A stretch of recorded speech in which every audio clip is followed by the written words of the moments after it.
नमस्कार, मैं अपूर्वा। आप देख रहे हैं इंडिया टीवी न्यूज। आइए नजर डालते हैं आज की कुछ खास खबर। भारत को हिंदू राष्ट्र बनाने, रामचरितमानस को राष्ट्र ग्रंथ घोषित करवाने तथा लोकसभा चुनाव के लिए नया राजनीतिक गठबंधन बनाने सहित 1 दर्जन से अधिक संकल्प प्रस्तावों को पारित करने के साथ अखिल भारत हिंदू महासभा राष्ट्र कार्य समिति की बैठक नई दिल्ली में संपन्न हुई। बैठक की अध्यक्षता राष्ट्रीय अध्यक्ष रविंद्र कुमार द्विवेदी ने की। बैठक का शुभ आरंभ महर्षि वाल्मीकि, वीर सावरकर, नेताजी सुभाष चंद्र बोस की तस्वीर पर माल्यार्पण और दीप प्रज्वलन के साथ हुआ। ईश वंदना और हिंदू महासभा का ध्वज गीत गायन के उपरांत बैठक की कार्यवाही आरंभ की गई। राष्ट्रीय अध्यक्ष रविंद्र कुमार द्विवेदी ने अपने अध्यक्ष संबोधन में कहा कि राजनीतिक दल होने के नाते चुनाव लड़ना हिंदू महासभा का स्वाभाविक चरित्र है। कुछ राजनीतिक विद्वान हिंदू महासभा के इस राजनीतिक चरित्र को सत्तारूढ़ दल भाजपा से हिंदू वोटों का विभाजन और कांग्रेस तथा अन्य धर्मनिरपेक्ष दलों का एजेंट घोषित करने का दुष्प्रचार कर हिंदू महासभा को हिंदुओं की दृष्टि में खलनायक सिद्ध करने का प्रयास करते हैं। यह उचित नहीं है, वरन हिंदू महासभा की राजनीतिक छवि को धूमिल करने का दुष्प्रयास है। राष्ट्रीय अध्यक्ष रविंद्र कुमार द्विवेदी ने लोकसभा चुनाव 2024 में समान विचारधारा वाले दलों के साथ गैर भाजपा और गैर कांग्रेसी एक नया राजनीतिक गठबंधन बनाने का ऐलान किया।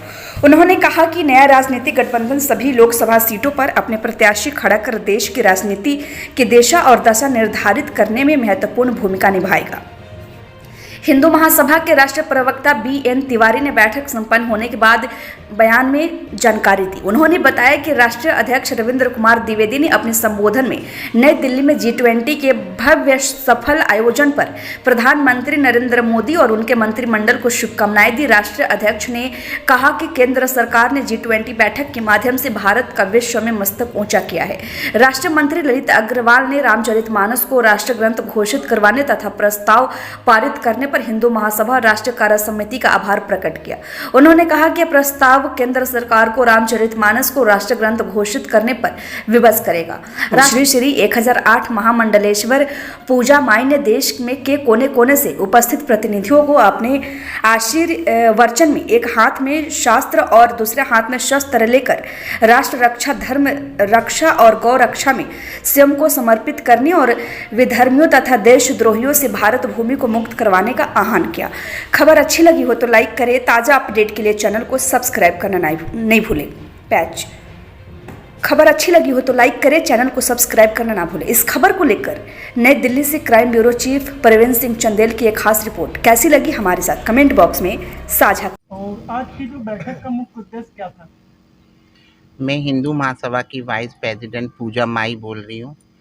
मेरा सबसे बड़ा मकसद ये है कि अपने जितने भी हिंदू महासभा के लोग हैं जो जगह जगह बटे हुए हैं, उनको सबको एकजुट हो जाना चाहिए, ठीक है। और आज पाकिस्तान का मुद्दा है। अब पाकिस्तान का मुद्दा तो फिर भी दूर का है, अपने हिंदुस्तान में देख लो, अपने भारत में ही देख लीजिए क्या क्या चीज़ें होती हैं।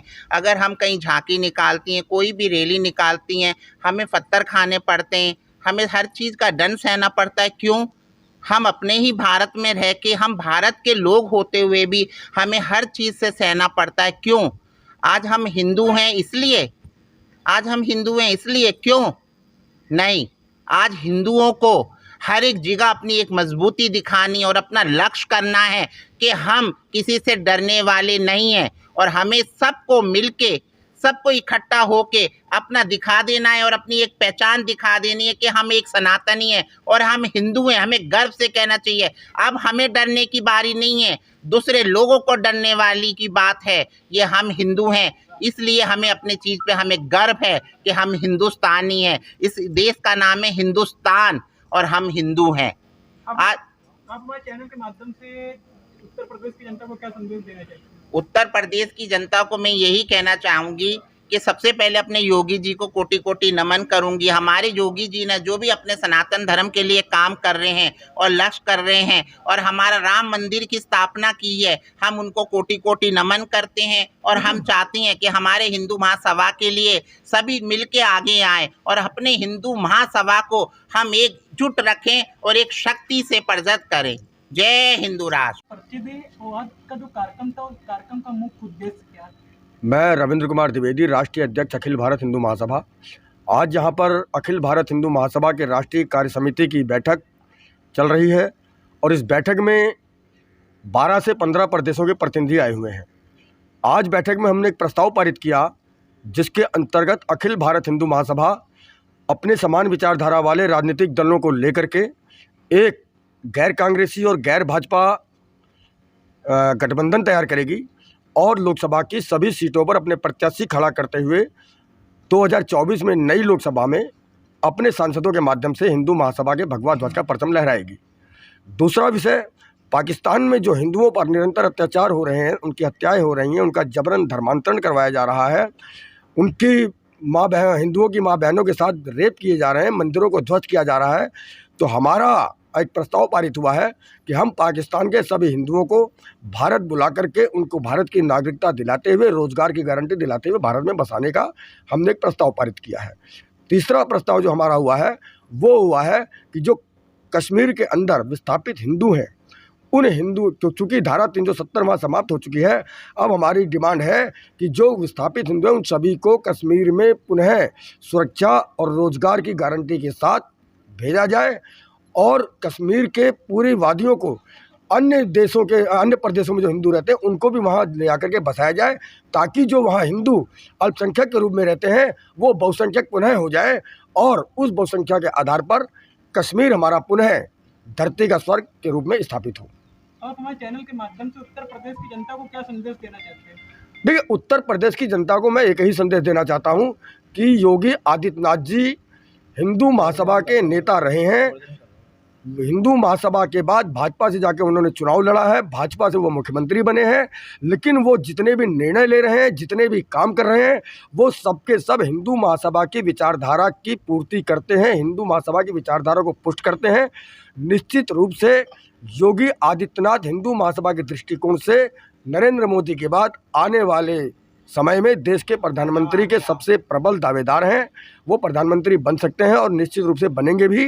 और हिंदू महासभा उनकी कार्यप्रणाली की प्रशंसा करती है और हमें एक नहीं ऐसे बहुत सारे योगी आदित्यनाथ की आवश्यकता है देश को पुनः विश्वगुरु बनाने के लिए।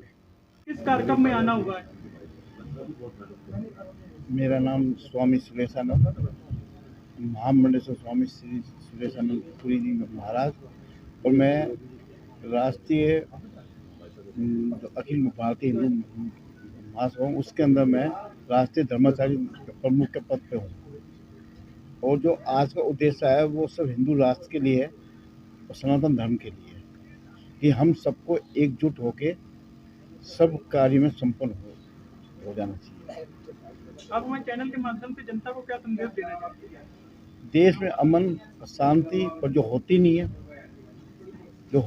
है, हम तो बहुत कहते हैं सब हम इकट्ठे रहेंगे, पर कोई इकट्ठा रहता ही नहीं है। आज की तरह में जैसे माता जी ने कहा कि हम कोई भी कार्य करते हैं हमारे ऊपर पत्थरबाजी होती है, दूसरा सुनता है हमारे ऊपर पत्थरबाजी होती है। ऐसा क्यों? इसका किसी का इसका जवाब नहीं है। जब तक हम एकजुट नहीं होंगे तो जब तक कोई कार्य यहाँ पर संपन्न नहीं होगा। महासभा में किस पद पे है और बैठक का मुख्य उद्देश्य क्या है? कलम के सिपाही के रूप में जाने जाने वाला एक हिंदू वीर योद्धा धर्म रक्षक ललित अग्रवाल राष्ट्रीय सचिव के पद पर कार्यरत और हिंदुत्व के लिए तन मन धन से समर्पित पिछले 25 वर्षों से संगठन के लिए कार्य कर रहे हैं। और बढ़कर चढ़कर बोलना कि हम ये करेंगे हम वो करेंगे नहीं, समय बताता है, वक्त बताता है। जहाँ जिस समय एक आवाज़ उठती है हजार वहाँ नज़र आते हैं और अपने अधिकारों के हनन को होता नहीं देख सकते। और उसके लिए सामने विदर्भी चाहे कोई भी हो, सिर्फ कलम करने से पीछे नहीं हटते, आगे आगे कर दिए और कर देंगे। जय हिंद, वंदे मातरम, जय भारत।